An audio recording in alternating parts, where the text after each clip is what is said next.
If you are a Christian or someone who grew up around Christianity, there is one thing I want you to know before this video even begins. Muslims love Jesus, not as a polite gesture, not as a formality, but genuinely, deeply, and completely.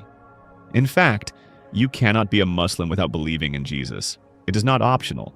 It is a pillar of the faith. And what Islam says about him will surprise you more than you expect. In Islam, Jesus, known in Arabic as Isa, is one of the greatest prophets who ever lived. He is mentioned by name in the Quran 25 times, more than the Prophet Muhammad himself.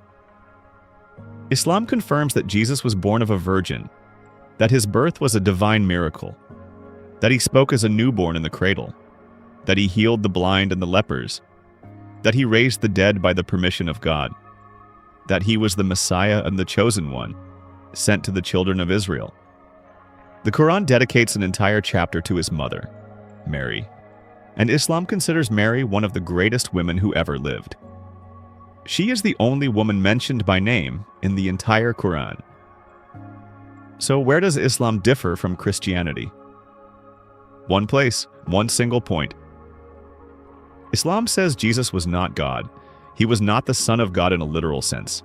He was a human being, an extraordinary, miracle-working, chosen prophet of God, but still a man, a servant of God, not God himself. And the reason Islam takes this position is not to diminish Jesus, it is to protect the truth about God. Because if God became human, then who was running the universe while he was a baby in a manger? Who was sustaining every heartbeat and every star while God was sleeping and eating and growing? Islam says God does not become. God simply is, always was, always will be, unlimited, unchanging, far above any human form. And Jesus himself, and according to Islam, never claimed to be God. He said, I am a servant of Allah. He prayed to God. He submitted to God. He was the most perfect example of what it means to surrender your will to your Creator.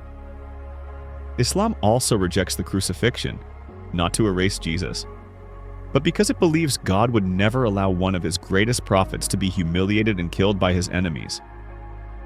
The Quran says Jesus was raised up to God and was not crucified. And Islam believes, and this is something many people do not know, that Jesus will return. Before the day of judgment, Jesus will come back to this earth. He will lead a life of justice and peace, and he will pass away as a human being and be buried. Muslims are waiting for Jesus too. So the next time someone tells you that Islam and Christianity have nothing in common, remember this. Both believe in the miraculous birth of Jesus. Both honor and love him deeply. Both await his return. The difference is not about loving Jesus less. It is about understanding who God truly is, and that is a conversation worth having. Stay with us, because in our next video we are asking the biggest question a human being can ever ask. Why are we here? And what does Islam say about the purpose of your life?